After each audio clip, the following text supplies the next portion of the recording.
I hope y'all ready for another Purge of the BS. Because I am.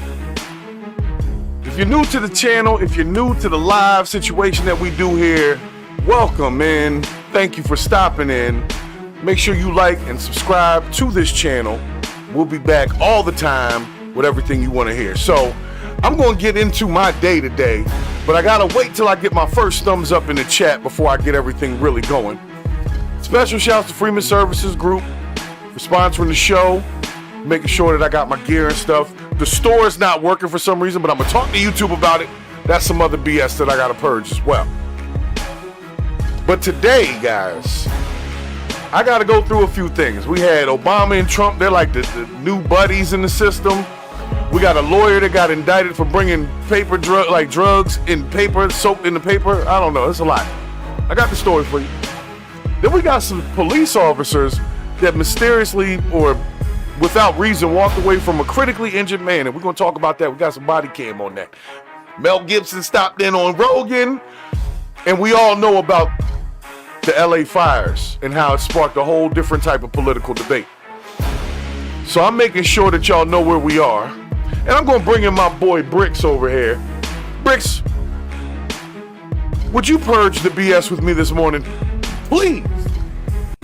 Absolutely, good sir. Things need to be purged. Thank you for stopping by. All right, guys. Well, I gave them a couple of seconds to get in here. And they ain't in here yet, but they'll be here. They'll be here. So I'm going to go ahead and get into it. But recently there was a funeral for Jimmy Carter. You know, Jimmy Carter was 100 years old. 100? Yeah, ex-president Jimmy Carter was 100 years old when he passed away. That's a long time to be here. He saw a lot in that time. He must have been in his set. How old? Oh, okay. So he was in his 50s when he was president. Okay. Yeah. So yeah, but he made it to 100. So, you know, that's different than most. I'll say that. Most of us don't make it that far, at least not today. So apparently there was, of course, a funeral. And you know how they go to the funerals and all of the presidents, ex-presidents who are still alive come and attend the funeral, right? Mm-hmm. And they sit them all together and they all have to just kind of... I know where this one's going. Yeah, they kind of endure each other, right? They kind of endure each other. So there's been a lot of talk on the internet about the interaction between Trump and Obama because, remember, they're supposed to be like arch enemies as well. Like, the whole thing is very interesting to me. But I wanted to bring you a quick clip for my audience members, everybody who's just tuning in. I'm going to bring you a quick clip of... But is it a quick clip? It's a relatively quick clip, okay? A quick clip. Say that 10 times fast, right? All right, hold on one second. Let me bring this on over here for you guys, man.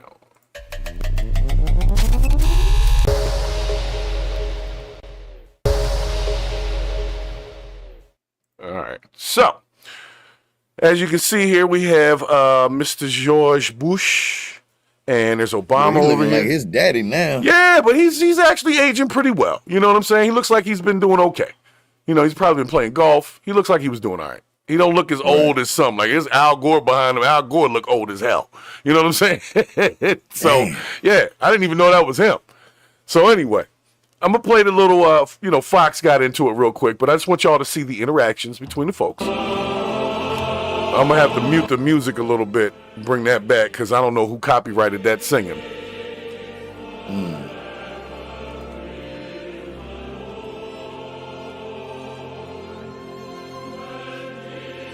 And Bill looked like a blow pop. So, Bill and Hill. So as you can see here, these two are having a good time over here. Right. Now, a lot of folks were more upset about the fact that they're supposed to be like arch enemies, but in this interaction, look, these guys are having a ball. Politics is hardball, bro. Right, and that's the thing, is maybe if we understood that better, we would understand the whole situation better. You know what I'm saying? Like, right. Maybe if we looked at this and said, you know what, these guys aren't enemies, this is a show. And I don't know who these people are singing, but they're killing it. I mean, sorry, no disrespect to Jimmy Carter or nothing. I mean, Sorry. You are such a dick. I'm sorry. I'm sorry. I didn't mean to do that. Hold on one second. So, That was in poor taste. so I just want to say this to all of the viewers that come into this channel. Do not believe the hype, okay? Do not believe the hype. This is our quote of the day. Is how many times are you going to get played before you understand the game? That's our quote of the day. So how many times are you going to get played by this thought that we're supposed to be divided and arguing all the damn time? None of that is real. Somebody made it up. When you were born, you weren't mad at nobody. Maybe the doctor for smacking you on the ass. But other than that, there was no anger, right?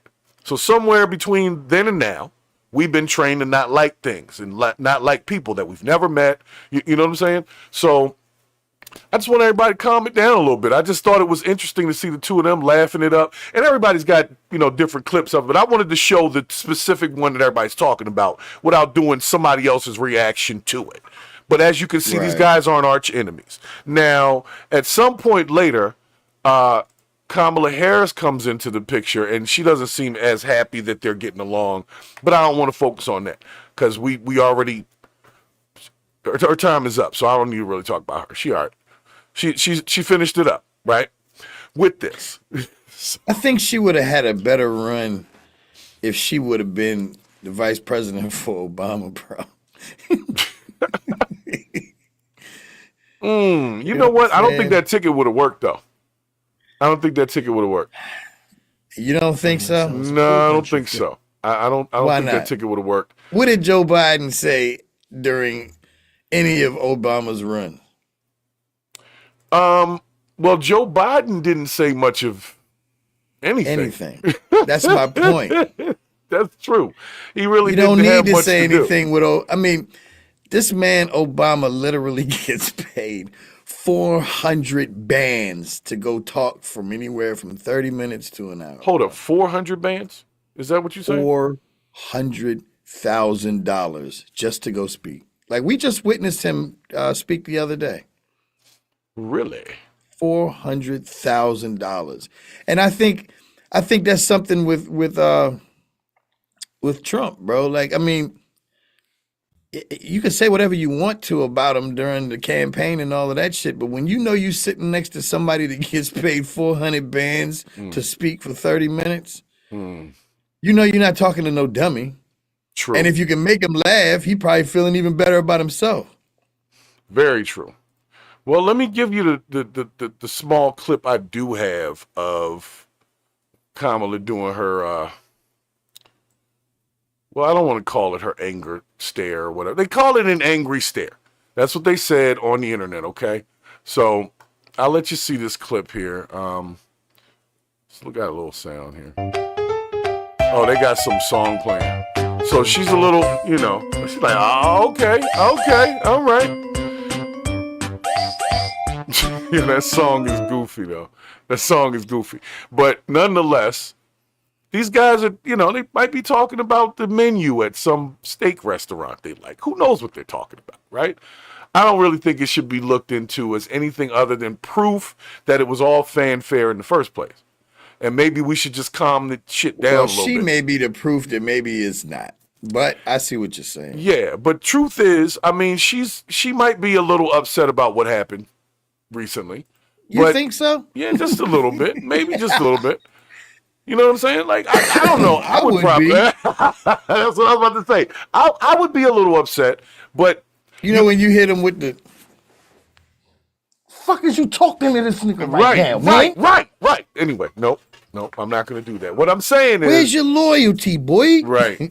Yeah, just a month ago, you was in everybody's ass. Boys. So we'll see. They're going to be messing with her for a minute. I think they should just, let her finish out her last 2 weeks on, she put in the 2 week let her notice. Cook. Yeah, just let her cook. Yeah, she want to be upset. She can be upset. It's okay. It's okay. Nobody. She's not gonna do nothing bad. Yeah. Let's not just brush past it like they didn't just. They worked her the other day. Bro. Yeah, they sure did. We had it on the other episode. If she's mad, she has every right to be mad, and she got to sit there and look at her Democrat buddies kick it with which he probably considers the enemy. Yeah, and then there's another clip that was on, I think Candace Owens did something about it, where George Bush kind of tapped Obama in the stomach, like, sit down, boy, you ain't got to stand up for me, like one of those, like, we cool, because Obama stood up for him. Oh, like, George Bush, yeah, the Bushes and Obamas are very cool, bro. And they're supposed to be on opposite sides with the whole Republican, Democrat thing, but they sure as hell didn't look like enemies in that situation. See, that's what you got to stop people with that shit. Like, all right, we as an American people on the bottom normally tend to let our political views get in the way of our friendships. But there's people like you and I who are like, man, all right, whatever you believe in is what you believe in, but that don't mean we ain't friends. Right. And that don't mean we can't get money together. Like what? Exactly. So when you remove the political side of it and these relationships that you're seeing, they're just people with a whole lot of fucking money. Right. That be at the same places in the same circles together. So, of course, they can't be arch enemies. Right. The decisions that they make for the country don't necessarily affect them as much. Like, with Donald Trump, he's for big business, obviously. So a lot of the things do benefit rich people, to include himself. But at the end of the day, the Democrats that are balling like that aren't pissed off because they're getting these benefits that Trump is pushing. Right. They just have a different agenda, and maybe their agenda is more for the common man or not. Who knows? But yeah, man, they're all cool at the end of the day. True. That's real facts right there. Real facts. Okay. Well, here's the thing. I'm going to move into this next piece, but I wanted to give folks a chance to get in here. But I did want to see them at least, a few years ago, Trump was accusing Obama of not being born in the USA. And I mean, they were at each other's throats, but they sure as heck aren't anymore. So why can't we follow that example is what I'm saying. That is a great question. All right. So that's where I'm at. So once again, quote of the day, how many times are you going to get played before you understand the game? Okay. So I'm going to get into this. You're going to get a kick out of this one. So let me give the people a second. Let me get one more thumbs up in the chat if you guys are ready to hear about how somebody brought paper with drugs in it into the jail.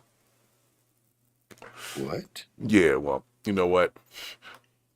That's enough for me. 1 second here. Let me bring that on over here for you. Hold on. People in the jail with drugs. Yep.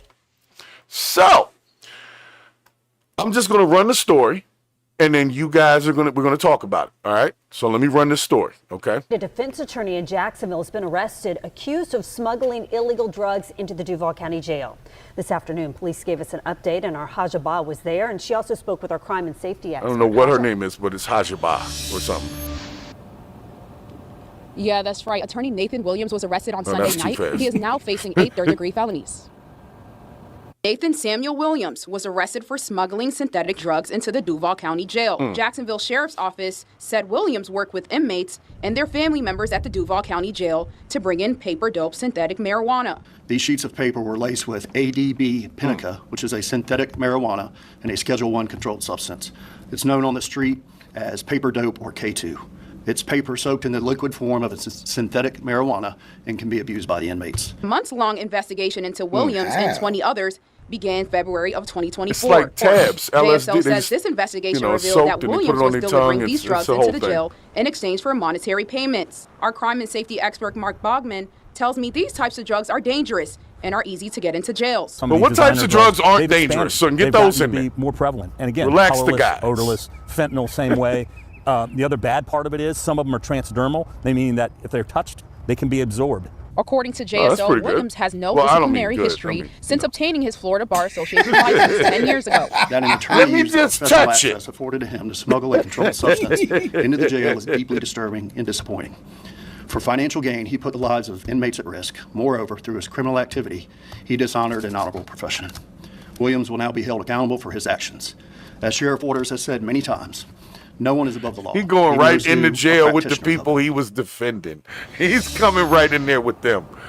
The Jacksonville Sheriff's Office tells me this investigation is still ongoing. In downtown Jacksonville, Hajabah. All right, so Hajabah right here, she's a pretty young lady. I like her skin.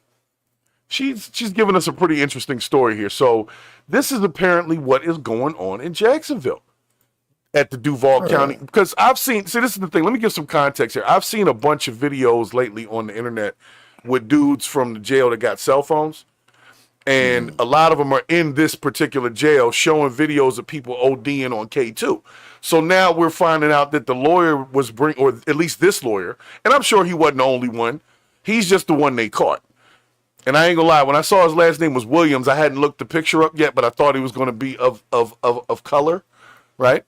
And I was actually surprised to see he was not, and pleasantly surprised as well. I don't know. Is that wrong? There's probably people that will probably have a different opinion of what you just said. Okay. But I will say this, bro. You're talking about synthetic marijuana, right? Well, all it is just extracted liquid. They soak the paper in it, print some documents onto it, like, some charging documents or whatever, and they hand that to the inmates, and the inmates cut it up into little tabs like LSD, and then people take it that way. But it's synthetic marijuana. Yeah. Do you know the only thing dangerous about that is What? just how much money people are making? Well, That's all it is. What the hell is synthetic marijuana?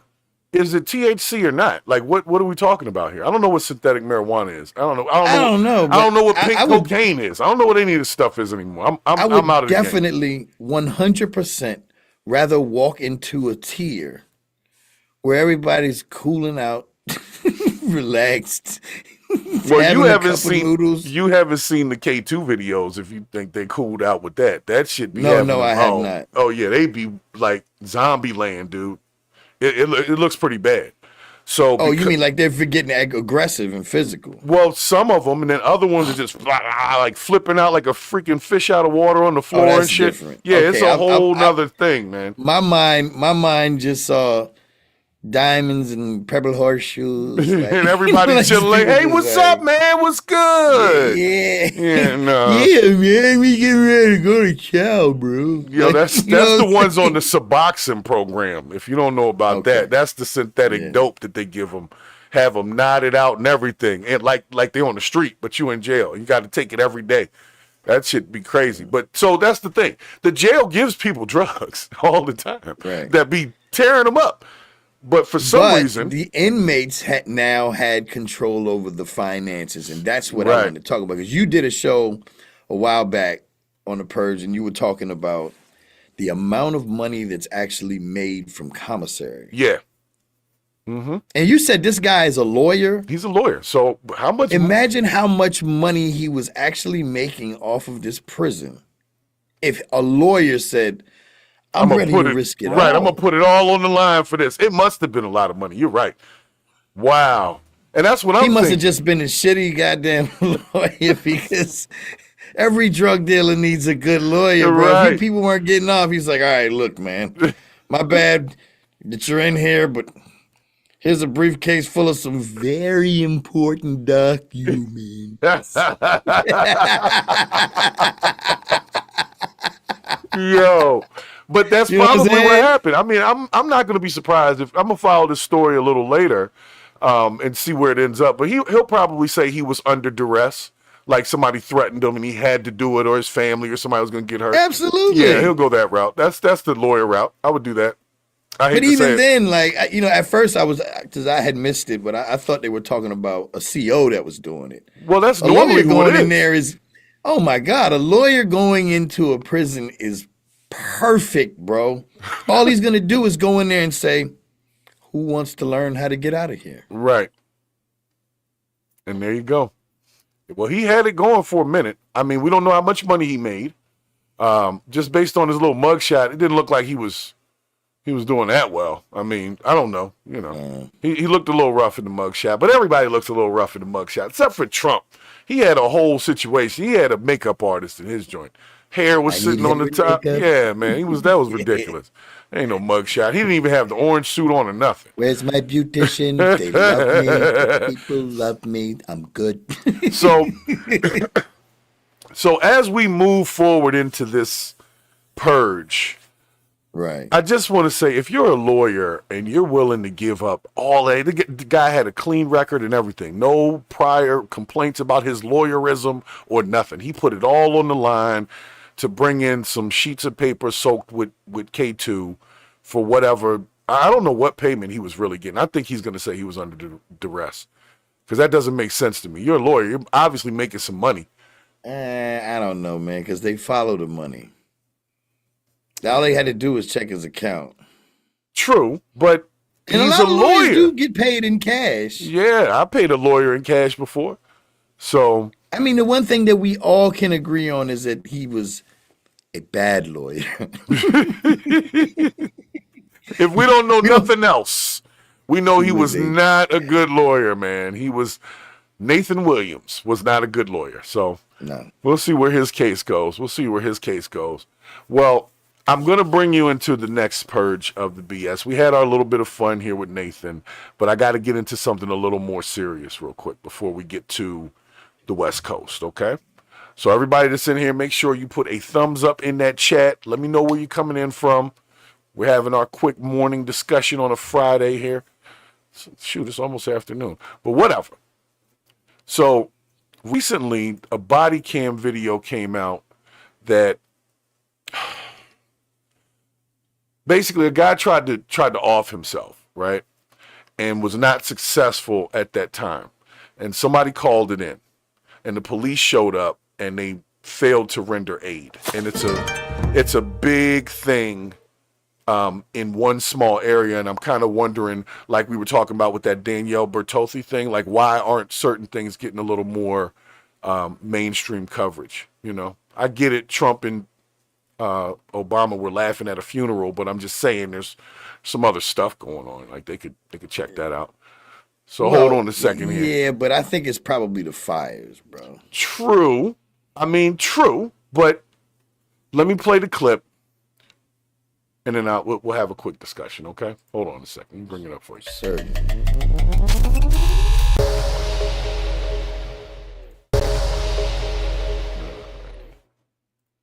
All right, so here we go. I'm going to let the K-Mov St. Louis people tell you this story. I'm not going to go through the whole 7 minutes of it because it is a pretty long story, but you really need to check this out. That's what she said. By First Alert 4 Investigate shows the moments two former St. Louis cops walked away from a man they'd found in Forest Park. He was shot in the head, but still alive. The officers never tried to help, call for backup, or make sure that other people were safe. Complaints filed against them by the Attorney General's office, calling what they did an act of violence and depravity. It's a case that we first told you back in November. Now, our chief investigative reporter, Lauren Traeger, is showing us the video tonight that's never been seen publicly, and we do want to warn you, some of what you may see and hear may be disturbing. It is.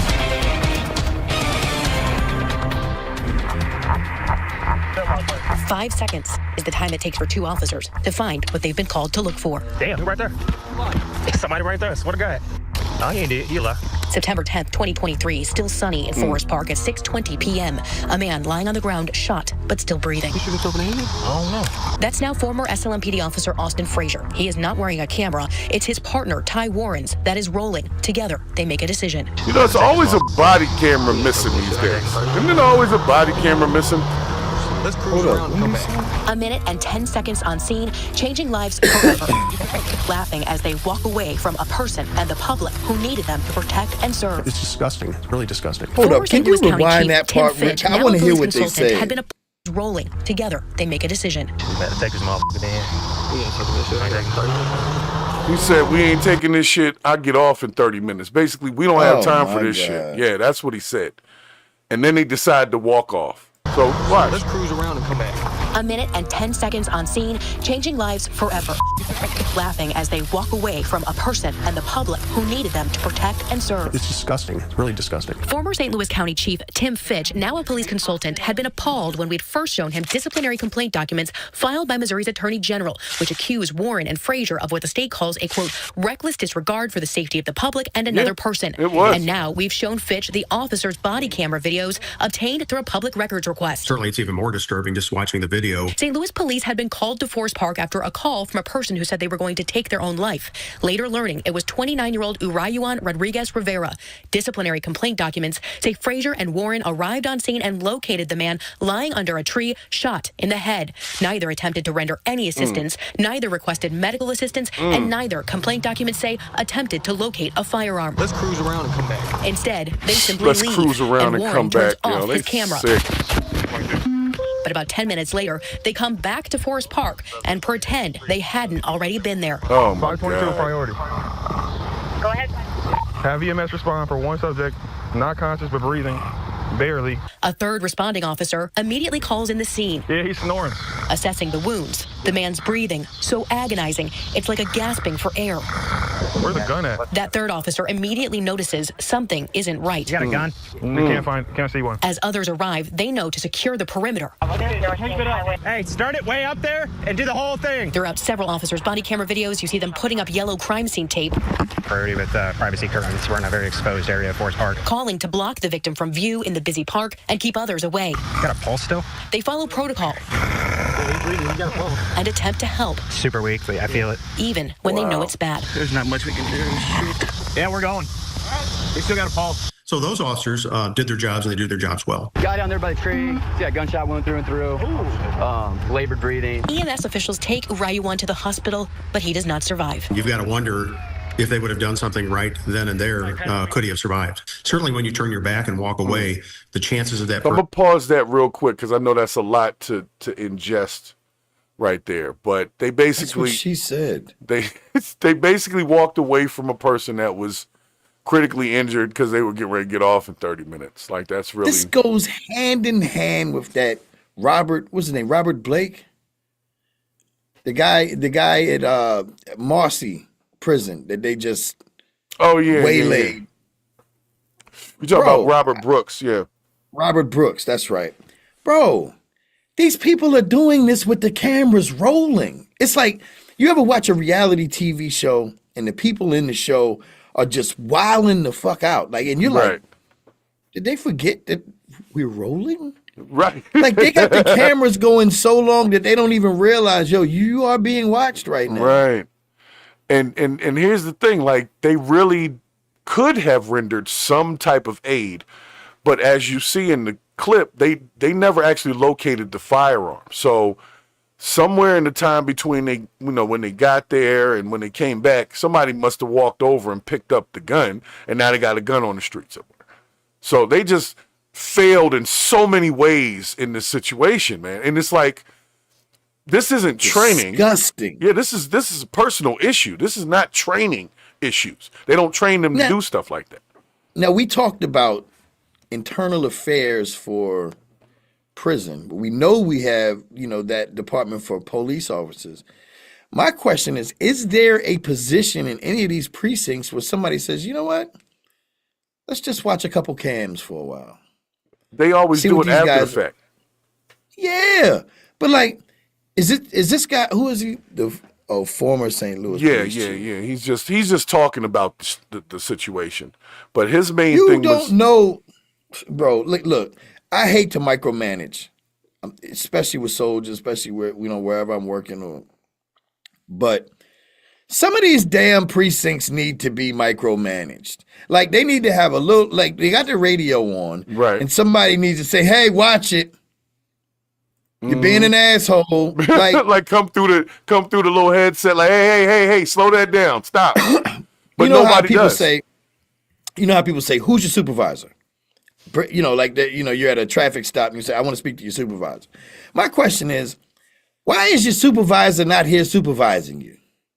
Yeah, why they always got to call the supervisor? Yeah, why are we calling this person a supervisor if the supervisors are not supervising? Turn their goddamn cameras on in your office and listen to what the hell these animals are talking about.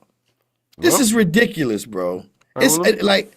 Let me finish the clip. It's only about, I'm only going to give it another minute here. I wanted to go to about 5 minutes. I just wanted y'all to see this last part where the other officers are mentioning what happened. Person surviving is going down dramatically by the second.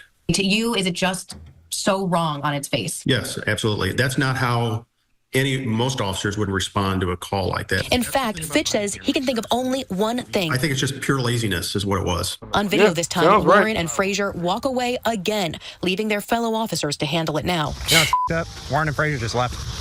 Why? I don't know. Nearly every officer acknowledges the obvious. How is it a suicide with no gun? ETU is here, so he probably already has the gun. Nope, no gun. Gun's gone. What do you mean gun's gone? The gun is gone. So he could have shot himself, so they came over and took his I mean, It wouldn't shock me. Maybe somebody dumped him. You never know.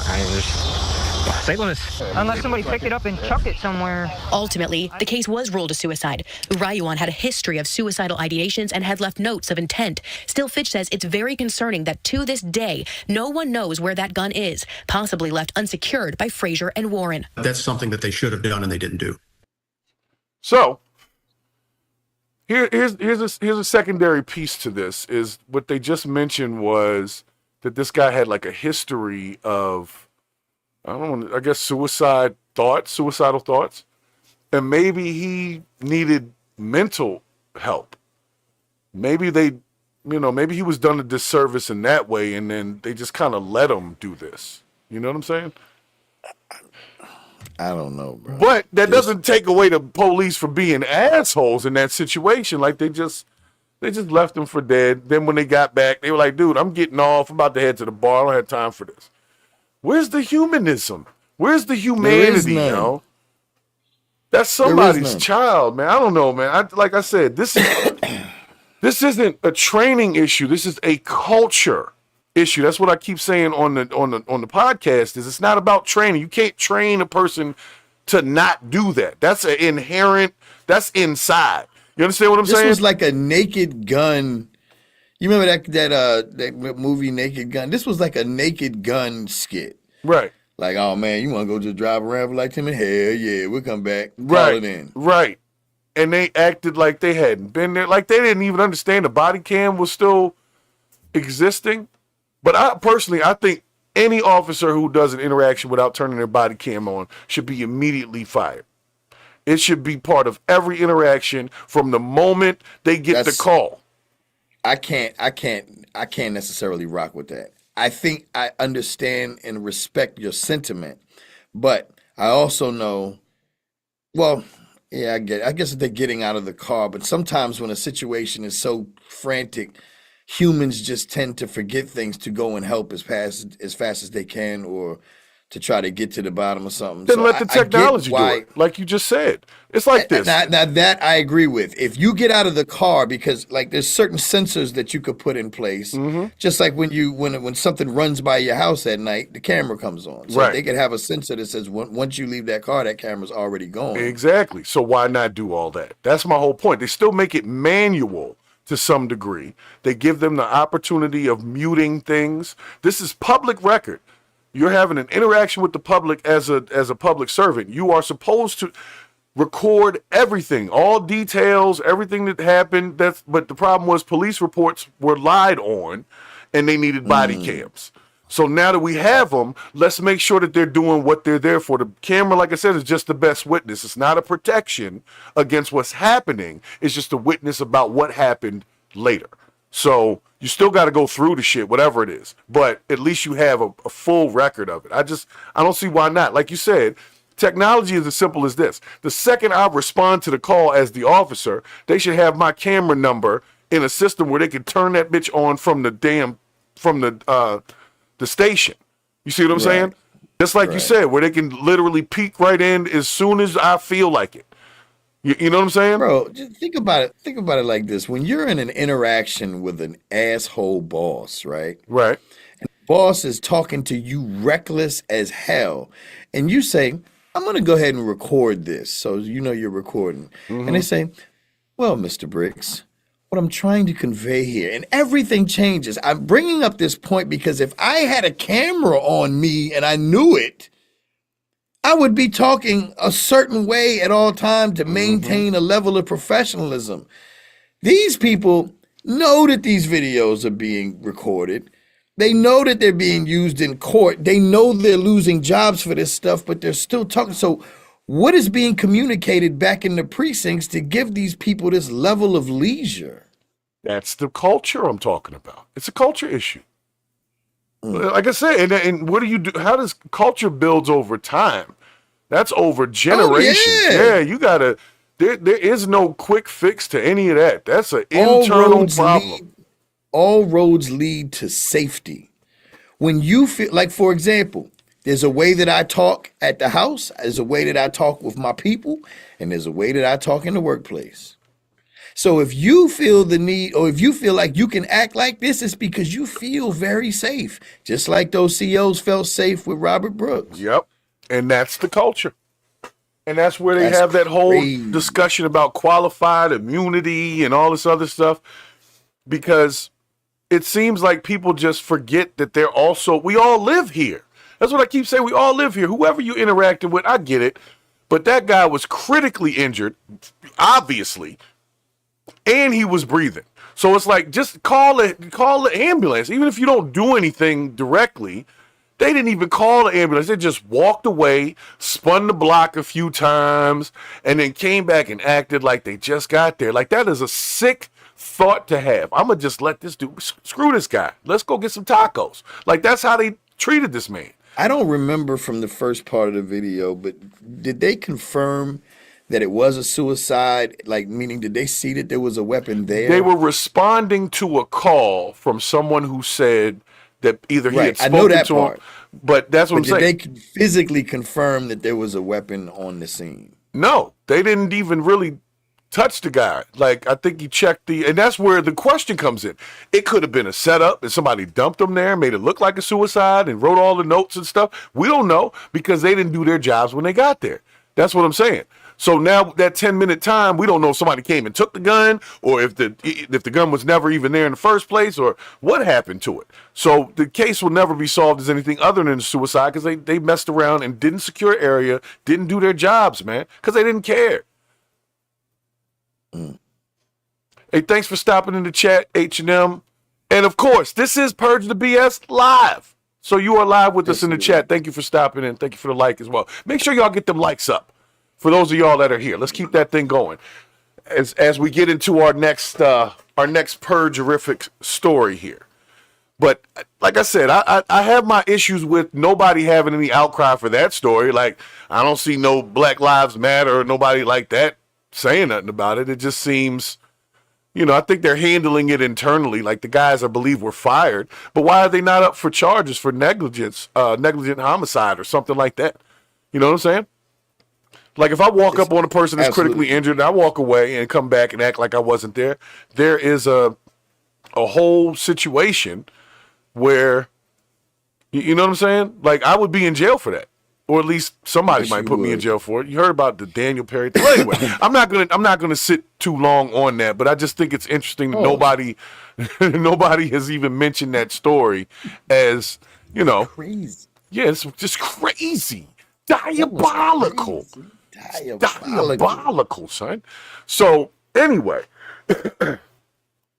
let me get over to the West Coast because this situation, when we talked on the podcast 2 days ago, as we saw it sparking off into a political debate about fire, we kind of saw that it was going to go in a certain direction. But I want you to take a look at some of the more recent news stories and interviews that have happened as a result of this situation, okay? Let me bring that over for you. Everybody that's in the chat, thank you for being in the chat. What's up, H&M? You don't see me talking to you? This is live, baby. I think he must have dipped out. He must have dipped out or whatever. Them, they, I don't know. We try not to get in trouble over here. Hold on a second. So before we get into this piece, I have to put out the disclaimer, okay? Hold on just a moment. This is not a test. This is your emergency broadcast system announcing the commencement of another purge of the BS, sanctioned by the First Amendment. Frustration levels 0 to 100 have been authorized for use during this purge. All weapons are restricted. Government officials have not been granted immunity from the purge of the BS and shall undoubtedly receive the smoke. Commencing the sound of the gong, any and all BS, especially unnecessary goofiness, will be purged without prejudice. Police, fire, and emergency medical services will be available, but they will be busy because they too will be watching the purge of the BS. Blessed be those who have already been victims of some BS. May God be with you all. All right. Now, what were you saying, Mr. Hayes? So HM said, "Don't you think your expectations of police officers are a bit unrealistic?" To answer your question, in that particular example, I would say no. But I think the general opinion is a little unrealistic because people don't take into consideration a lot of the animals that they do have to deal with. So some of that, the way the aggression, I get why people get the way that they are. So, but I think when it comes to that camera, no, that camera should be on. Yeah, like at all times. If you come to my house, trust me, the camera's on. I'm not turning it off for your convenience. So you can do whatever you want to do, and then I turn it back on after you leave. You know what I'm saying? I feel you. I mean, like I said, we expect it because we don't necessarily have to deal with all the animals that they have to deal with. But in this particular situation, in what we were talking about, just walking away from a person that's critically injured just seems like a human problem. Yeah. If you don't have a problem with the expectations right there, I don't know what to tell you. Right. He doesn't expect much of anything. Man. That's going to directly speak to your character. So, speaking of character, now that we're out in the West Coast, and apparently everybody is upset at the governor, the mayor. There's a whole bunch of stuff. But this lady does this interview where she approaches I guess he's the governor, Gavin Newsom, of California, in the middle of the street in the aftermath of the wildfires. And I'm like, what are the chances? But I'll let y'all watch it. We'll call the bullshit in a second. Hold on. Palisades. So she comes driving through. 719 Island Street, gone. It's been home her whole life, but she barely recognises it. Apocalypse. Around every corner, almost complete destruction. This was a little cooking store thing. This is a parking lot. Now watch this to the end now. For a center. It's supposed to be random. Planes bringing water from the ocean to tackle the blazes still raging in all parts of this city. Growing too is anger at a perceived lack of preparedness by authorities. Shit looks crazy, don't it? This is where people need to wake up. Because if you're voting and you're picking people for softness or for the fuzzy feeling you got because they seem like they're good people, I want to know that we're going to have someone in charge. Then Rachel spots a face she recognises. Is that Gavin Newsom? That's the governor. That's the governor. Governor, I live here, governor. That was my daughter's school, governor. Please tell me what you're going to do for his security sucks, first of all. Talking to the president right now to specifically answer the question of what we can do for you and your daughter. Can I hear it? Can I hear your call? Because I don't believe it. California Governor Gavin Newsom is being criticised by some for water mismanagement as hydrants ran dry while fires multiplied. So I have to get cell service. So let's get it. Let's get it. I want to be here when you call the president. I appreciate it. I'm doing that right now. And it's to immediately get reimbursements, individual assistance, and to help you out. I'm devastated for you. I'm so sorry, especially for your daughter. I have 4 kids, losing the school. Everyone who went to school there, they lost their homes. They lost 2 homes because they were living in one and building another. Governor, please tell me, what are you going to do with the president right now? We're getting the resources to help rebuild. Why was there no water in the hydrants, Governor? That's all literally. Is it going to be different next time? It has to be. Has to be, of course. What are you going to do? I'm doing to fill the hydrants. I would fill them up personally, you know that. I would fill up the hydrants myself. I understand. But would you do that? I would do whatever I can. But you're not. I see do you know there's water dripping over there, Governor? There's water coming out there. You can use it. Diminishing winds are bringing some respite for firefighters, but it's likely to be brief. As estimated losses surge, there is still zero containment of this fire. Crazy. Officials say they don't know the death toll. Dogs will be brought in to search this rubble for fatalities. Jeff. So, it's a lot to look at, but this lady look like The Walking Dead, bro. It really does. And here's my thing. I'm trying not to be skeptical, but I just feel like at least the interaction was okay already, because you're not going to just run up on the governor like that. You see what I'm saying? So I believe that at least to some point they spoke to him and said, hey, we want to ask you a couple of questions. Is it okay if we set up a camera shot and we run from across the street? Because you can't just run up on the governor like that when they had like 4 or 5 Escalades out there. I'm sure those guys were armed. So I appreciate what they were doing, but I think the staging of it, like she started with the whole thing about the voting and, so it became, it's all politicized at this point. And does it matter? Don't we all don't they have access to the same pool of money? It doesn't matter who's in power. Just send the shit that you got to send. Why are we making it a political debate? They voted for that. Excellent question. They voted, whoever voted, and it won when it won. Whatever water thing, okay, that's what y'all voted for. Whoever voted for it. So it's not just this one person, Gavin Newsom. He can't really do much. You see, he ain't even have his hands dirty. He ain't have no grit on him at all. This is the firefighters that got a $17 billion cut that they still can't really explain. That's what's really going on.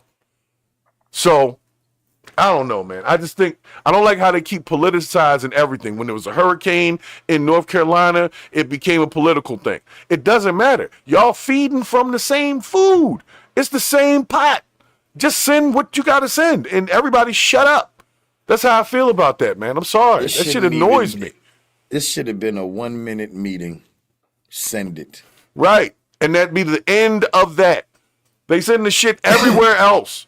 And then we don't have any. Imagine what it feels like to be standing there on ground zero right there, watching planes full of water. And they're still fighting fires right now. And they found out last night, one of the fires was actually set by a person. I'm sure it was. Yeah, like they caught the dude. Well, let me say this, allegedly, because he had a butane, like a blowtorch on him. He could have just been a crackhead or a meth head, being honest.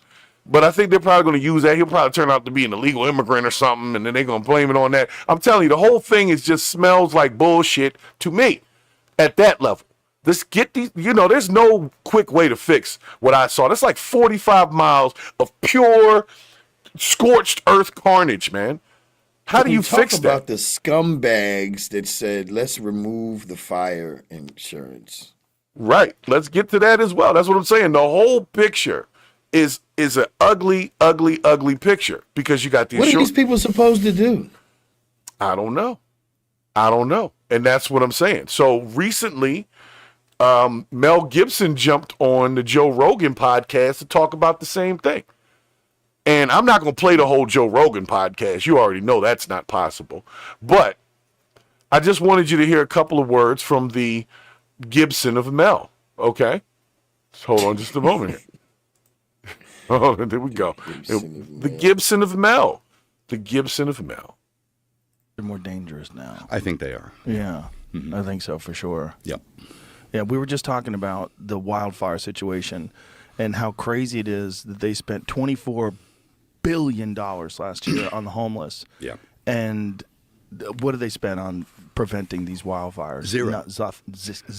Zip. And in 2019, I think Newsom said, I'm going to take care of the forests and maintain the forests and do all that kind of stuff. He didn't do anything. And then on top of that, they cut the water off. Yeah, that's right. Yeah, it's all funny. And then I think all our tax dollars probably went for Gavin's hair gel.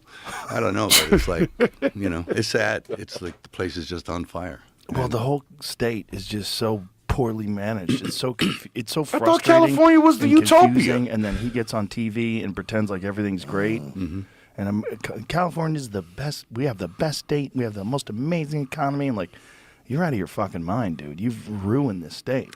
Personally ruined it. Well, it's the same team that was up in San Francisco, and they came down to L.A., and they're doing what they did in San Francisco. And San Francisco's kind of like apocalyptic now, Yeah. I went there, and it's just like people, homeless. It's a mess.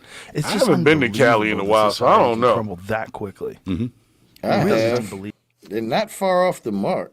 So I really wanted to keep the focus on the wildfires. If you want to check out the Joe Rogan full interview with Mel Gibson, I'll put the link in the description for those ones. It was a pretty good interview, actually. Mel Gibson's a little weird, but he speaks a lot about the situation when he was making Passion of Christ and how he ran into a lot of rejection and because it was based on a religion and it was actually a really good interview. But the main thing I wanted to say is I don't know how money works when it comes to government. Everybody always says when something happens, oh, they put this much this way and this much that way. Well, who voted for that? That's the question I have. How does that even work like that? How do they do it without anybody knowing that? Well, it's a state issue, so it's a state problem? It's a state problem.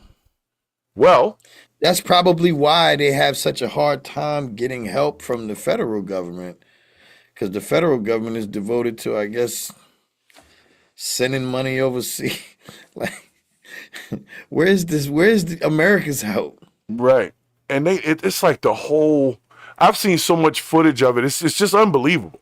Like how much destruction that is. And if it comes back to the fact that people didn't put water where it needed to be, and there was some water pressure issues, like there's so much going on. But at the end of it, there are some, I don't want to call them religious zealots, but there's some folks out there that are saying that the whole wildfire thing is based on the fact that like the actors and actresses that are out there, they're the ones that are getting hit because they're like bad for the people. Almost like a targeted, like God is coming for them kind of thing. That's where they're coming from. I'm not saying that, but there's a sentiment that's saying that. Right there, that's dangerous talk. Isn't it? Yes, it is. Well, especially if you are a religious person, because you're making assumptions of what your God is doing. And that is not your job. That's very true. That's not your job. Your job is to order yourself so that you go to meet your God. Right. Things that are happening, I will say, if you are religious, then yes, that would be the Alpha and the Omega doing whatever he's doing. But you coming up with reasons for why it's happening, it's not your place. Your job. Right. It's not your place for that. And they're making it a pretty big kind of, it's a big story right now because everybody is, looking for people to blame. So, I mean, yeah, but do you have this same passion when you're talking about the 60% homeless people? That's what I'm saying. Are you having that same type of passion? You think God's doing that to them on purpose? It's not your place. Whatever's happening is what's happening. Right. I hate when people use stuff like this as opportunity, because there's terrible things happening everywhere, bro. Right. That don't mean that's God. Who knows?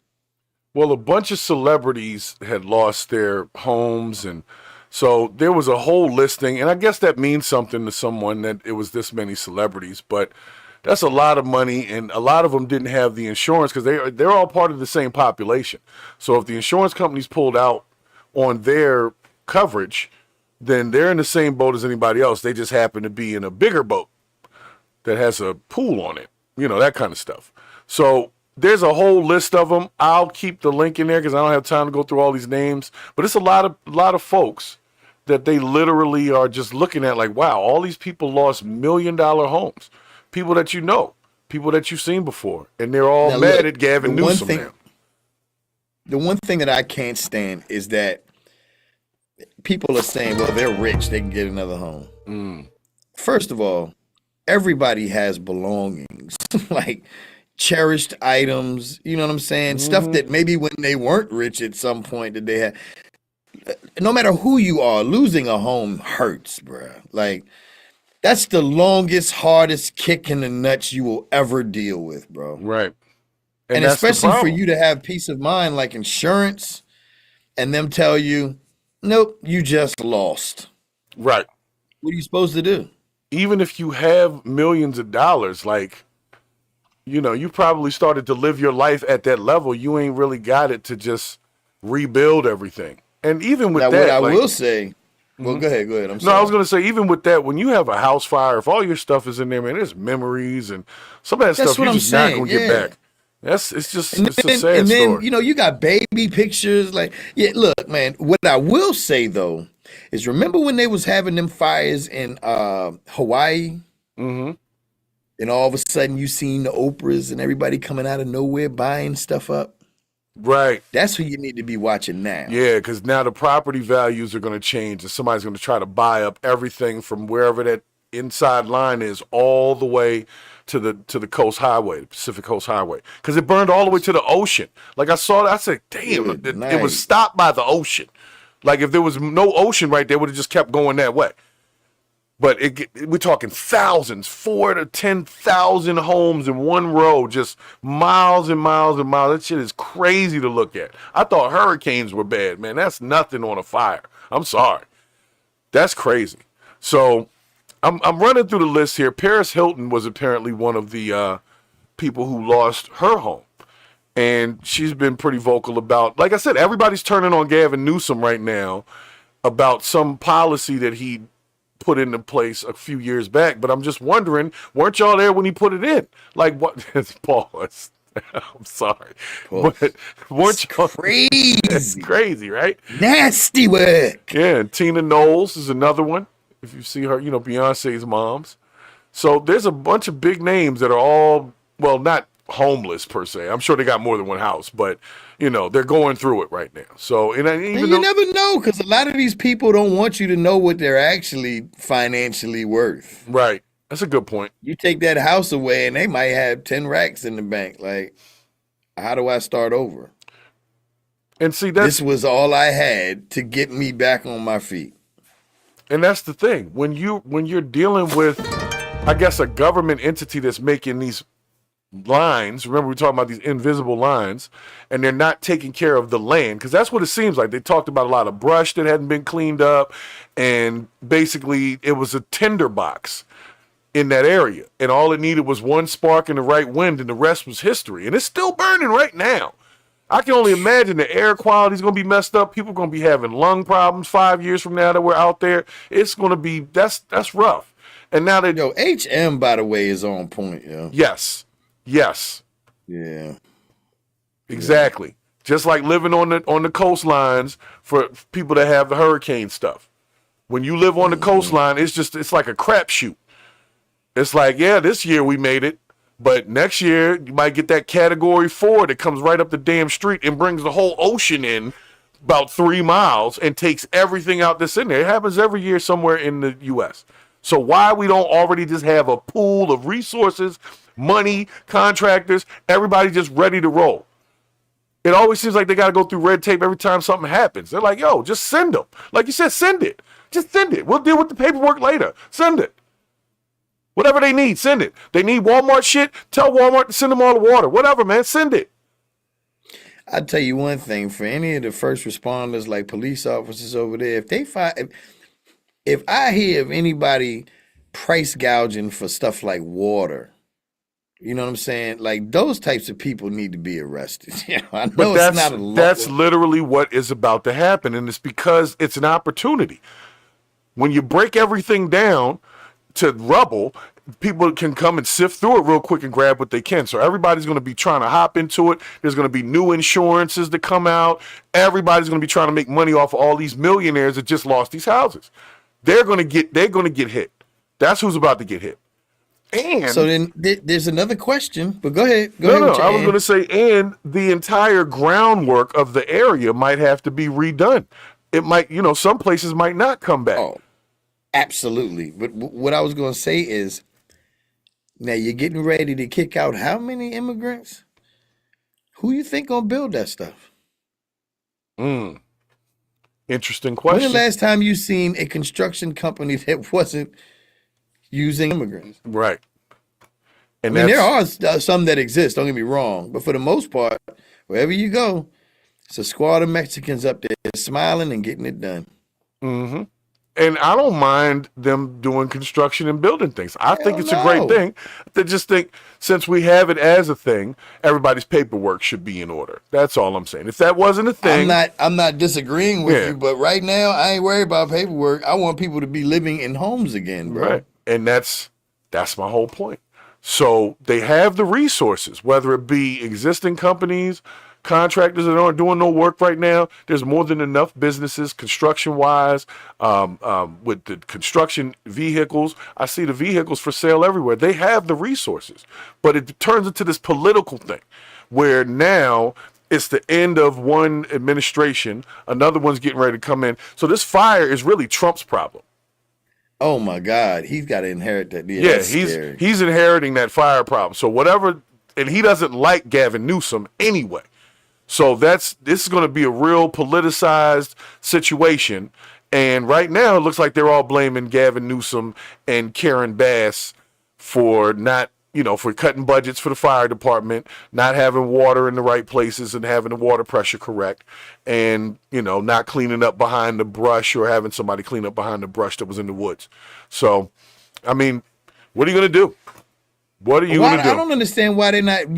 I guess you can't. I don't know, but somebody can inform me because I'm ignorant. But why they can't use seawater to put fires out?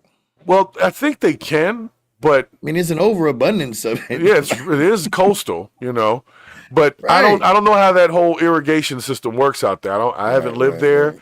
But I'm sure there's some type of infrastructure that's preventing just opening the floodgates of the ocean to come in and put out a fire. I wouldn't say that exactly, but I just meant. Yeah, but something like that's where all the water should be coming from anyway. But it would have to go through some type of filtering system. But fire hydrants, I don't know if you can send salt water out of fire hydrants. That shit would build hurt. Up that salt back up. Yeah, that joint that'd be messed up, especially if you spray somebody with it. Now it's bad enough with just a fire hose by itself. They got salt in there. So, hey, Ascending Phoenix, thanks for stopping in the chat over there. You're making an awesome point.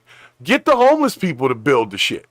And then maybe they can get a little house or something out of it, some sweat equity going, and they can get something out of it. 5743, he says a president needs to put aside his feelings and do what is right. Okay, so what are the president's feelings on this? I don't know. I don't know. He feels like Gavin Newsom is crap. But I will say this, in the speeches that I've heard from Trump in the last 2 or 3 days, he has mentioned that he would be dealing with this directly, like immediately once he takes office. So if there's nothing done before then, he's probably going to write something in to send $1 billion or something over there. He'll do that when he gets into office. So if nothing else happens, he'll do something with that. My fear is takes $1 billion. It takes I don't want to say $1 billion, but $1 billion to get you how many buildings? Like 2 or 3 skyscrapers, maybe, or maybe 1. I don't know. I don't know either. So $1 billion. I mean, would $1 billion even scratch the surface if you're talking about Malibu? Because these people are not going to be settling for them to be living in a bunch of freaking 1,400 square foot townhouses. Right. These are mansions that got destroyed. They want mansions back. Yeah. So, that's what I'm saying. It's going to be very costly, and it's going to be on Trump. So somebody got to pay for it. Gavin Newsom is going to still be there, so they're going to be beefing about it. And like you said, it shouldn't be about who he likes and don't like. And he'll get the aid over there. Like Trump's the type of person where he'll send you the money and cuss you out at the same time. You know what I'm saying? Puerto Rico. Right. Yeah, what is up with Puerto Rico, man? Paper at him. Yeah, man. Horrible. He threw freaking paper towels. Like, yeah, it's a little wet. I heard it's a little wet there. You know what? He needs to stop. Man, you know what? The one thing that I did not like about what Paris Hilton said, and I could be alone on this, but she said right now she's working with some organizations to get money over there, like charitable organizations. Right. But don't they just have money? Why they can't just pool money? Like all of these people are celebrities. They can't pool? And that's kind of what I'm getting at. I'm thinking, okay, well, what is the Hilton family offering California to help rebuild their neighborhood? And that's a good question. What, are they going to rebuild a hotel out there? Yeah, because think of the cuts that the Hilton and franchise, is that what you call it, franchise, the hotel? Yeah. Think of the cuts that they made, or the empire. So, for example, if you are, I'm a platinum member with Hilton now, right? The only reason why I wanted to be platinum is because they had a $15 breakfast bar, right? Mm-hmm. And so if you were platinum, then you got to eat that breakfast for free. So that's perfect for somebody like me that travels for work, because I don't have to pay for breakfast every day. That's one bill I don't have to pay. But they cut that where now they'll say, well, we'll give you a certain amount of money for the day. You'll have $15 or something. But what they did was they raised the price of that breakfast to $25. Right. They make cuts everywhere. Even with the airlines now, the airlines can help out because the airlines made cuts. You don't even get a meal on a flight no more. You can fly to California and you getting 2 little bags of nuts and like half a Coke. Like these major businesses could really swoop in and help, seeing as how these are the people that use your products. That's what I would think, but that's what I'm saying. It's like we have the money discussion, but they always seem to not be able to find money. But then when somebody outside of the U.S. needs some damn money, then they find money and they didn't even ask nobody about it. Like it's just readily available. Hey, we sent them about 110 million real quick. Oh, what? Where'd that come from? You just said we didn't have money for this other thing. So it's not only houses. It's trees. It's trees. It's vegetation. The oxygen. It's a whole rebuild, man. Everything is, like you said, it's like scorched earth restart going on over there. Not the whole state, obviously, because California's a huge state. But that area and what would be known as a, upper echelon, upper income area is now reduced to ashes, and somebody's probably BlackRock or one of them probably going to come in and buy the whole thing up and redo the whole situation. Watch. And they'll create some way, or they'll make it a place where they can do some type of industrial work, like mining for something. Watch they find some lithium ore or some shit under the ground over there, and now nobody can live there, so we're just going to turn it into manufacturing. Let's do that. I wonder where people are going to go. And that's a good question. You know how they have those shelters, well, I don't want to say shelters, but those facilities that they have for illegal immigrants. And right. They got mats and stuff like that. I mean, I wonder if there's something along those lines, just so people have a roof over their head. And I hope that with all of this, people have a heightened understanding now of what it feels to be homeless. So maybe they'll take a better action with the people that were homeless before this. Right. You know what I mean? Right. Like, and you know what? It's cold outside, bro. Eric 5743, thanks for stopping in the chat over there. Truly appreciate that. He said, "What about the animals, man? I didn't even think about it. The animals got to eat. They got to eat. Where they going? Right. What they going to do?" So, that's what I did not like about Donald Trump's comment about the worthless fish. Right. Like, you may not be able to pet and freaking play catch with a fish, but you don't understand what that fish might do for the ecosystem. And I don't understand it. So I can't really speak to whether or not trying to save that fish was really worth not having the water resources. No. I'm not saying that. But in reference to what I'm saying, it's like, who cares about honeybees? You get rid of honeybees, everything goes down. Right. So things do have their place in the ecosystem. So So they imagine, they got like 50 celebrities on here that lost. It's a long page. It's a really long page. James Woods been very critical of Gavin Newsom for a while. He lost his whole house. It's just crazy to think of all of them $1 million houses just gone that fast. Boom, done. They don't exist no more. You know what I'm saying? And now they're going to have to rebuild a whole area. Meanwhile, they never really rebuilt Asheville, North Carolina after the hurricane. No. The U.S. is screwed up right now. And that's the problem. It's like the whole U.S. is screwed up, but we don't know how to help. Like, they won't even let people really... What can you do with a burned down area other than sweep? You know what I'm saying? That's a good question. I assume bulldoze and I mean, it's hot over there because I know in like Arizona, there's a lot of homes that don't have grass. Mm-hmm. So like you'll see front yards that are just a lot of pebbles and stones, like neatly placed stones. But yeah, I don't know, bro. So it's looking like a desert.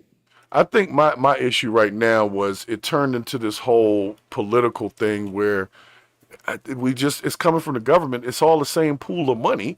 Just send it. Like, just send it. So once again, back to the original quote, how long are we going to get played before we start to recognize the game? This is a game. Now, who's getting paid off of this? I don't know. But like you said earlier, Bricks, there's going to be a builder that comes in and makes some money off of this. And the federal government's going to pay the builder to rebuild it. And that builder, whoever it is, which will probably be BlackRock or somebody, is going to make billions of dollars off of rebuilding that area that initially didn't need to be rebuilt because it had millionaires living there. That's crazy, right? It's diabolically crazy. Do you think the insurance companies could even afford to fix this? No, because insurance doesn't really work like that. They don't have all that money in there. They have what they can have, but they definitely they can't afford to fix a bunch of $1 million homes, like maybe one or two. But we're talking thousands. One or two. But that's what I'm saying. We're talking thousands of $1 million homes, not just 10, thousands of them that all had insurance or had insurance taken away.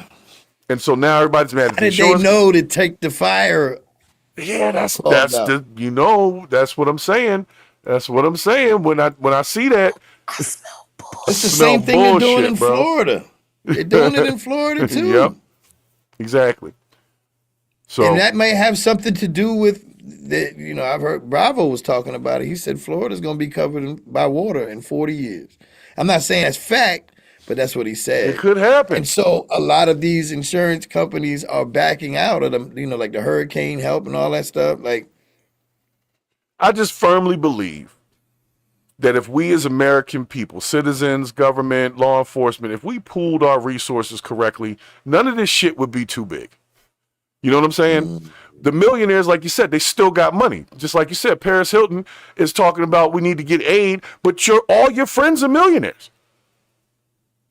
So let's pool together. We don't need the fucking government, if you put it like that, to get started. And then they can send us some money and resources after the fact. But I already know a contractor. I already know. You see what I'm saying? Why not? And I'm not putting it on them to say that they have to rebuild their whole damn city. I'm just saying they could start the process by pooling together with their resources instead of waiting for Trump and them to argue with Gavin, Newsom, and whoever to go bang a gavel. And fuck all that. We don't have time for that. People need stuff now, and we have certain resources we can still use. Elon's making a killing off of Starlink right now. He put all the Starlink is now on in that area because the damn cell towers are down. So there's so many people. How much it costs for Starlink a month? How much? $250. A month? Yep. I only know because we install them. $250 a month. That's why you were talking about North Carolina. My sister company, FF Innovations, went over there and dropped, I think, 2 of them. But people they're able to stream and, not full on internet service like that, but they can communicate and they can watch Netflix. I wouldn't be going live on on YouTube, but well, that's I'm starting to see Elon has been making out a lot off of recent events. The Cybertruck. This is a dangerous road you might be walking down. And I'm right here at the corner, though. I'm looking down the street. I ain't going down there just yet. You see what I'm saying? I got to do the research. Yeah, I'm peeking. I'm just like, hey, what's going on down there? Because it's just like I said, everything that's going on recently, it seems like Elon Musk is benefiting from it. I don't know why or how, but he's spun every natural disaster to help Starlink. You see what I'm saying? He spun the, presidential election, so everybody jumped behind Trump. He was offering people $1 million just to register to vote. Like, this dude's been on it, and he's making a killing. He's going to make a killing. I know he can't be president, but this guy's just making a killing. And as long as everybody's okay with that, then we just going to have to let it go. Because he jumped on there, talking about we had to be nice, and then he jumped right behind there being mean. He's actually been doing that for a while, though. So I wonder if they're going to replace all of the plumbing infrastructure out there. I don't know. Like how these older cities, like even DC, lead in the water. Right. I wonder, is this going to be one of those build and destroy and, rebuild? That's what it is. They're going to take everything down. They're going to go down to the roots, underground, you know what I'm saying, and rebuild the whole infrastructure. And somebody's got to pay for that, and somebody's going to get paid for that. So some people about to make out. And it's not going to be the millionaires that just lost their houses. You know what I'm saying? Well, I hope that these maybe one or two of them will have the common decency to lower prices for all of those people out there so they can afford to live however they're living. They're not going to do that. Everybody's trying to get money right now. That's what the whole thing is. I get that. I'm just hoping like so I get what you're saying, but we're hoping for the best, expecting the worst. It's just the way that things are these days. And I don't really have Purple Groovy 69 too, yo. All the Scientology buildings. Yeah, and thanks for jumping in the chat there, Purple Groovy. Like the dome that they had, and I mean that was a war ground, but at least they did let all of those people in New Orleans into that dome so that they could at least have shelter. I mean, there was some vicious animals in that damn dome, but oh man. I mean, I'll put it this way: we don't have access to the resources that we think we have access to. Somebody does have access to them. They move them around how they feel. But we don't, as the American people, we could easily say, hey, everybody put up $1. We could send like $300 and something million out to something, right? Or if we, some people put up $2, some people put up no dollars because they're homeless. But if you really pooled it together, like even at a minimal level, we can come up with stuff together. But we're already so divided, we can't think like that. So we need the government to make the damn choice and send the money. You see what I'm saying? We can't come together like that. We can come together and feel sorry for something, but we really don't come together to support like that. We really don't. Just being honest. From what I've seen in natural disasters, everybody talking all this shit, but you got money, you got friends with money, buy a company then and have them go out there and start cleaning up. And then watch other companies jump on that. But guess what? I guarantee somebody's already got rights. They already got first dibs on that land. And they're not going to just let everybody start doing what they want to do with it. Watch how it builds back up. That's going to be an interesting one. But somebody's already got first dibs. And it might be connected to Trump. I don't know. You know what's crazy? What is this? It says, as of January 10, 2025, the population of the United States is 346,401,785 people, right? That's a lot of motherfuckers. Imagine if everybody just donated $10 to California. Right. Or the ones that could, because not everybody can, because that incorporates babies and homeless people. And that's true. You know what I'm saying? I get what you're saying, but just for the sake of the conversation, like, I throw $100 on myself.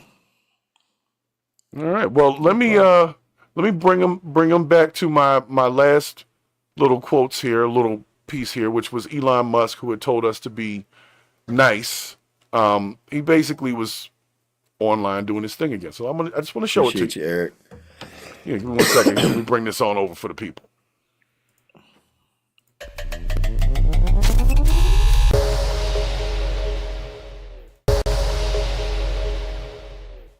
All right. So Elon Musk has decided to tell us, remember this one, on the 29th. We covered it. Then he told us that we had to be more positive, beautiful information, how it started. And now he's calling people retards. He's calling people the grooming gang. He's calling people everything. And I'm not saying that you shouldn't oust people, okay?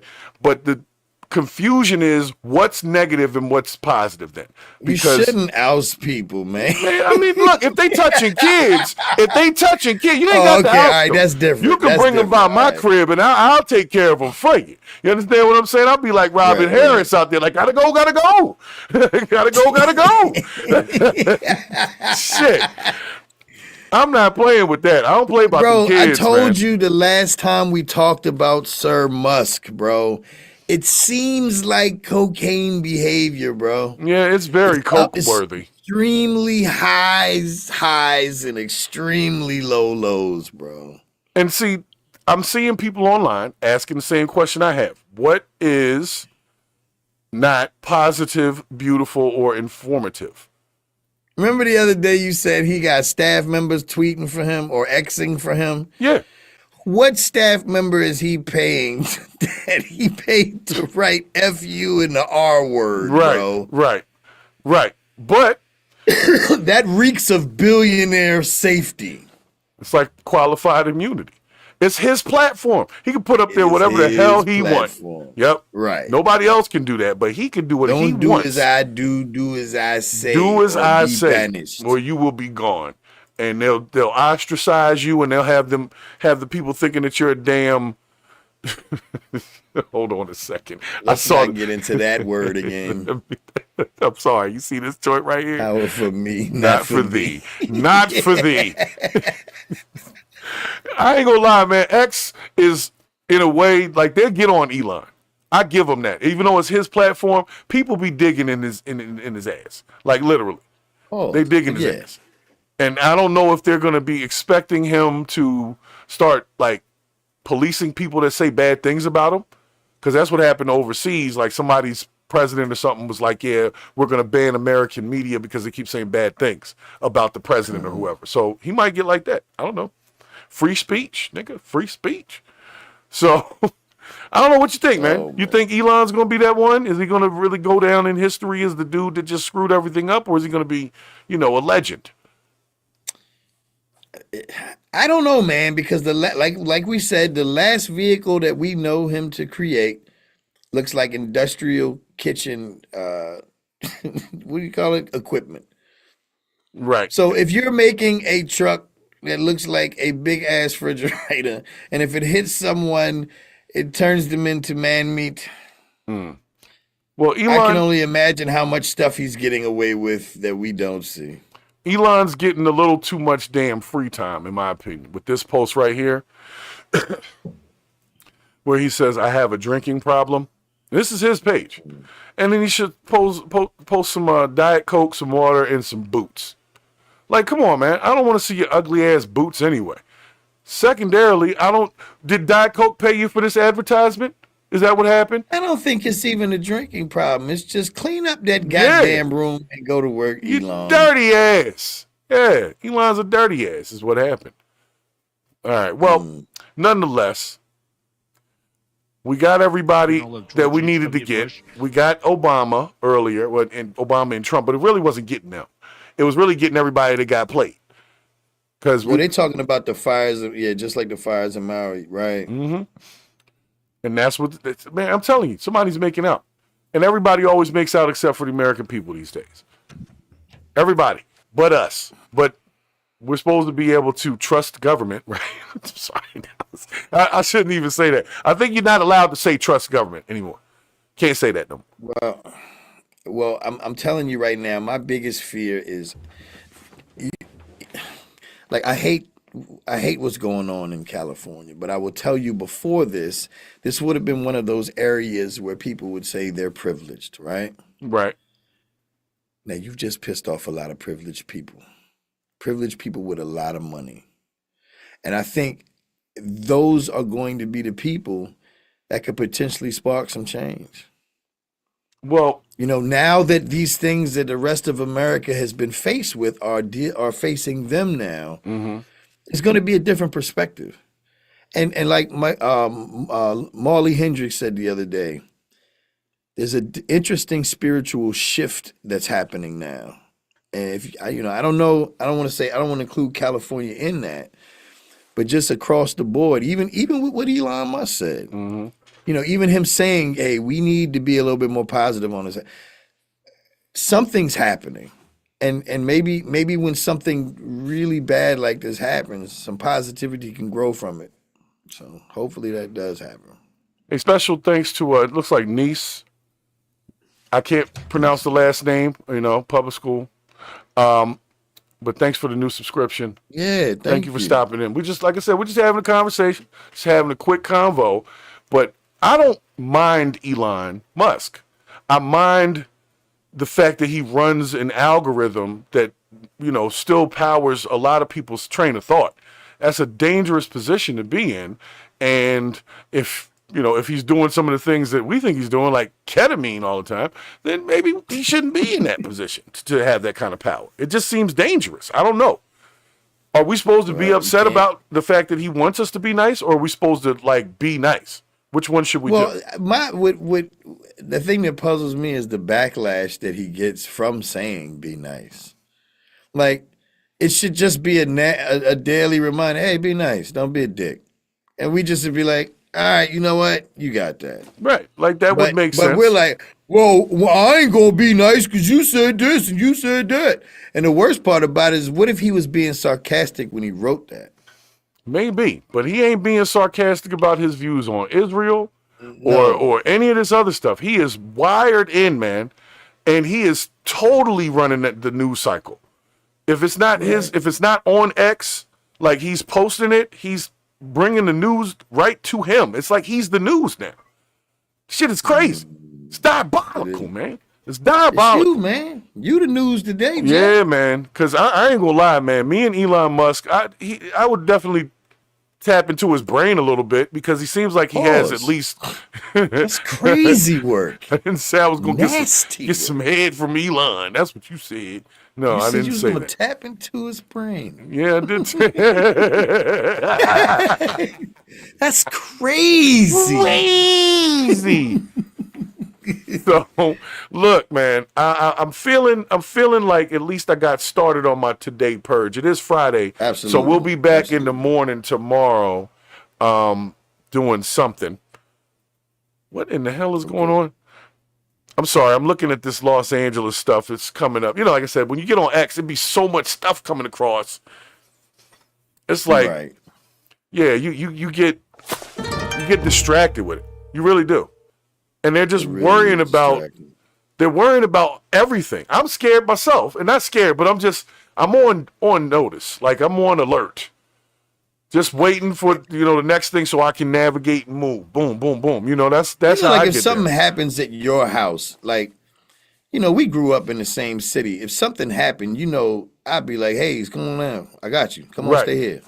So you get back on your right. Are you talking about miles of damage? You don't even got a cousin house to go to. Right. Like that's what I'm really worried about. Where are they going to go? I hope that one of those companies like what is it, like Dick's Sporting Goods or something? I hope they can send them out like at least tents for those that may, don't have some place to go. Right. Just and that's something. And that's what I'm saying. It's like we should be able to do that. We have everything here. This is the best nation in the world. We got all the resources. We got everything you need. From technical needs, I know the rest of the world is watching right now. Yeah. How we take care of our own. And it's not looking good because all we've done so far is argue about the shit. That's it. Right. It's Gavin Newsom's fault. Because all right. Damn Gavin Newsom. But you know what? I'm not gonna let Elon off the hook, yo. He really did say F-U-R word to somebody. Like I didn't even realize it until I was on X again. You know what I'm saying? So for all of my American folks that are on the feed here, I'm glad I caught y'all on the shorts feed because they don't never see the landscape stuff. I don't know what that's about. We'll come back to that in another month or so. You know what I'm saying? Right, but the shorts feed, you're taking 30-second attention spans and turning them into 30 minutes is perfect. So I'll take it, man. I appreciate y'all stopping in, but I gotta give Elon one more piece here. Oh, go ahead.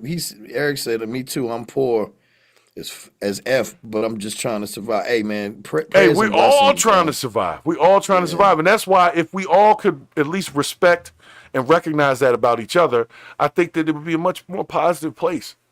That's why we started with Obama and Trump actually getting along. Like, guys, we don't have to be enemies. Absolutely right. We don't. Absolutely We all just live here. That's it. We just live here. They came up with this shit way before I got here. They didn't ask me nothing. They was like, you black, they white, you supposed to hate them and not like them and not like Arab guys and not like these people and not like the feminists. And look, man, I don't like nobody. You know what I'm saying?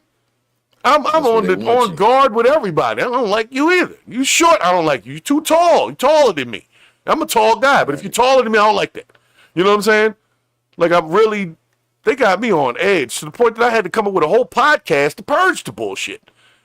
You know what I'm saying? Yes, you did. Fucking crazy, man. It's diabolical, man. It's diabolical. Anyway, you were talking Elon Musk. You wanted to get into your last point. My last point is really just one word. This is all about the damn Cybertruck. It's all about the Cybertruck, yo. And not the Cybertruck. Yeah, funny thing. They released that video right after I started talking about it. They sent me hey, your video's fine. Don't worry about it. Oh, well, you shouldn't have struck it down in the first place. Right. They made me review it and everything. And then they thought, oh, yeah, sorry about that. They do it to every video now. Every single video, they're giving me a thing, and then they keep taking it down. So just let me put my shit up, man. I'm trying to purge some bullshit. And they don't want it to happen. They don't want it to happen. What they want to happen is us to just keep fighting. Feathers, man. Keep fighting. Fight what? Fight what? Fight who? We all live here. Everybody wants to be reminded of how bad they fucking up, you know? Yeah, but that's what I'm saying. We could stop fucking up and we could just take over shit. Like, is it we that's fucking up? It ain't us. I don't know. We man. just dealing with the fuck up. Like, and yes, just mentioning the name Gavin Newsom get them kids fed or back in school. Apparently, it does to somebody. Want to argue about, and somebody thinks that. That's why they're arguing. And now they're going to have this damn. I got to show you this one last piece before we go, which is the picture of the guy that they found. With the picture of who they found in the, I guess, arson case that's coming up for the fires in California. Oh, you found it? Yeah, well, I just found a picture of the guy. But I wanted to show you, because I knew this was coming, they were going to go with this immigration thing. So the arson suspect had 5 cell phones and a United Nations prepaid debit card on him. So the question becomes, did he just set one fire, or was he setting all them damn fires? That man wasn't setting no fires. He was looting. He was smoking crack. See that yellow thing on the 5 cell phones, bro. He was running through people's houses grabbing stuff. He wasn't burning nobody. But that's just my opinion. Right. You could be wrong, but I feel you on that. I think that might be more along the lines, and I think they're trying to use this guy as a picture of something and say we got to get rid of these illegal migrants or whatever, because he looks like they're going to call him an illegal migrant. He has the look. I'm sorry. We just picked up a suspect. His name is Juan Martinez Gonzalez Rodriguez. He's got 2 TVs on his back, and he had a big lighter and a pack of Marlboro lights in his pocket. He's the one. No, he's the one taking TVs he can't afford, bro. Right.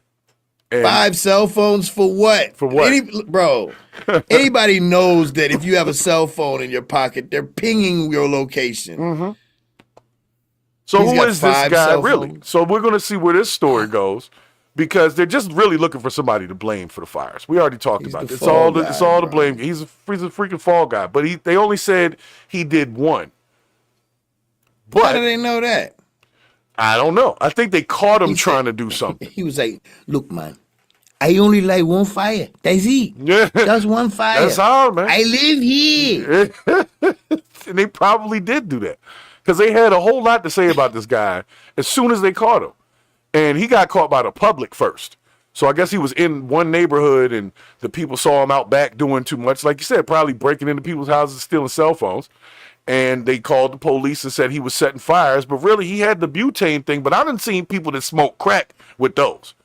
Like big crack joints. They put it on there and they hit with the butane thing. Bro, I don't smoke crack, but I keep one of them, yo. It's windy outside. Well, no, his looks like a small fire extinguisher. If you look at the bitch, that yellow thing on the hood right there, that's the butane. I thought that was one of the. Oh yeah, okay. Yeah, that's pretty big. But what is he doing with that? How do we know he probably like, I don't even know what that is. See, I don't know either. But I know hands. That's what but they're saying he had it. So like you said, I feel like he might be a fall guy. Or at least a distraction. What is his possible motivation to do it?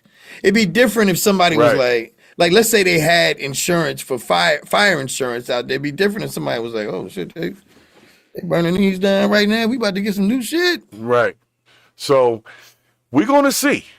We're going to see what the hell is really going on in California. But yeah, like I said, to all of the not crazies, but the eclectics, as I call them, that are, the star children just kind of out there constantly in the constellations, I don't think that God's targeting the millionaires right now on purpose. Okay? If God wants California to be on fire, he doesn't care who lives there. You understand what I'm saying? It's just California. We just live here. I don't know why I keep having to tell people that. We don't run shit. At the end of the day, maybe it's just the damn weather. Like, you think God's sitting up there in heaven somewhere talking about smack Oklahoma with a tornado, bam, get him again. Right, but that's the whole point. It's not Oklahoma to him. Those are invisible fucking lines. That's what I keep saying. We drew them lines. He don't care what it is. That's over there. Is what it is to him. He probably has no idea. He doesn't even know who lives there. He's like, well, yeah, whatever, man. California, I need this area. I am from Spring Hope, North Carolina. thank you for this food. I live on this address. Like, right. Yeah, I don't see all that. But that's what people are saying. They're saying that God doesn't like celebrities and actors and stuff like that, and so he's targeting them with the ball of fire, eternal hellfire. So they're going in on that. I'm not with all that. They get fires every year. I'm pretty sure. Well, with respect to the book about Moses, I'm pretty sure God's not really into mass punishment. Like, oh, well, you guys are innocent, but you're with the group wearing the red shirts, so you're out. Right. And that's what I'm saying. If the elements feel like California needed something, then California won't get that. Just like hurricanes coming through the Gulf of Mexico or wherever they come through, that's where it's coming through. It ain't got nothing to do with who lives there. We just live here. Like, that's what I'll be trying to tell. Look, we should be able to go anywhere, but people can't act right. That's the problem. It's all because we can't act right. In a perfect world, and I hate to say it because I know it's a lofty damn dream, but we should be able to just travel around the fucking planet and interact with people, and everybody's cool. You serve who you serve as far as a God, but I don't have to be your enemy because we just live here. If all of a sudden a typhoon hits Japan, am I supposed to be like, God don't like Japan? Like, come on, man. Like, no, it's just the damn weather, and we just live here. That's it. Stop looking into it like that. That's the shit. They up in politics and blue and red parties. Were you born a Democrat? Were you born a Republican? No. You wasn't even born black. I mean, to somebody you were, but to yourself, you just exist until somebody teaches you some bullshit. That's that bullshit. What's even weirder about that is the things on either side that you'd be surprised you agree with. True. But I would like to highlight this point. You use the term lofty. That's a 5-point word, good sir. I'm very proud of you for that. Yeah. I know it's unrealistic. I know it because people we don't like each other enough to really think that way. We don't. And it sucks because there's, some people that I wish I could just go visit Paris without having to, get arrested and somebody put their finger in my butt or something and checking me out because I'm coming to the airport. Who sent you? Right. Like, this is just too much. We just live here. That's it. We're just inhabitants, just like the animals. We're just a little bit more civilized. Same thing. So when God says, or whomever, the universe, whatever you want to call it, the damn jet stream, whatever you want to call it, decides a hurricane or fire or all this is happening, this is what happens. And we try to put it out, but we never stop none of this stuff. If you really think about it, all we can do is evacuate. Get up out of there. I said, you ain't stopping nothing. And here we are with them literally arguing with each other over whose fault it is. When it's really like, what were you going to do to stop it? So let's go back to that. Like, water? They're out of water? How you out of water next to the ocean? I still don't get it. Somebody explain that to me. How are they out of water and they're right next to the ocean? I don't know. Maybe somebody will figure it out for me later and tell me what's really going on, because that doesn't make sense to me. You're right. Like, why can't they just, irrigate something and pull water directly from the ocean? I don't know. I'm sure there's a firefighter that'll jump on here and tell me, you don't know what you're talking about. You ain't never fought a fire. Everybody gets all upset. So, but anyway, to everybody in LA, hope y'all are okay. I know I took the show a little bit longer than I wanted to, but I just want to make the point, man, if anybody's in here, if you're watching this show, I'm a firm believer of helping people understand that we just freaking live here. And all of this division and conflict, most of it isn't even real. It's somebody told you to be mad. And then you just mad because that's what everybody else is. Ain't nobody even done nothing to you. You just upset.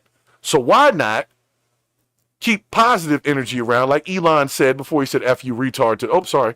But he said it. I'm quoting. I'm not calling nobody that. He said that. Quoting. But just keep in mind, we all just live here, guys. And if the elements, fire, water, air, or earth, like an earthquake, if they want to do what they do, there's nothing you can do but get out the way.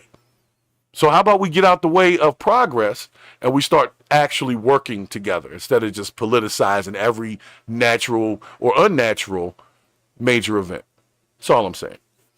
So have you purged some bullshit today, Bricks? Absolutely. All right. Sir. Is it Ness? I'm gonna have to J and A, take Eric? this down, bro. Remove. This is hard to watch, man. Oh, well, you know what? I forgot that you could still see that. Now they can see it too. Oh yeah, well it's just McDonald's burning. That's not hard to watch, but no, but it just what it represents. Yeah, bro. it does represent something. So I'm sorry about that. I apologize. Sorry guys, I didn't mean to damage your irises with that last piece there. So thank you very much for jumping in. For so long. It did go over. I didn't realize it was still up like that. I didn't realize it was still up like that. I had to do the transition. So horrible. Yeah, that was pretty bad. It was pretty bad. So everybody join us tomorrow. I think we're doing what, 12 to 2? I think 12 to 2 is Saturdays. We're trying to come up with a schedule that works. So I think 12 to 2 will work if you can do it. If I can handle 2 hours of dealing with you and dealing with me and dealing with the chat, because y'all be crazy, you know, because it's just, you know what I'm saying. I can deal with 2 hours of it. I think I can do it. I think I can do it. My man. But tomorrow we will purge the bullshit. Hey, make sure that y'all, when you go out in the world today, if you see some bullshit, identify it and get rid of it immediately. That is your job. That's how we make this place better. We got to purge all that bullshit. But we already know. I'm out of here. I got to go. I got some bullshit to purge. Thank y'all for stopping in. Yes. Peace. Peace.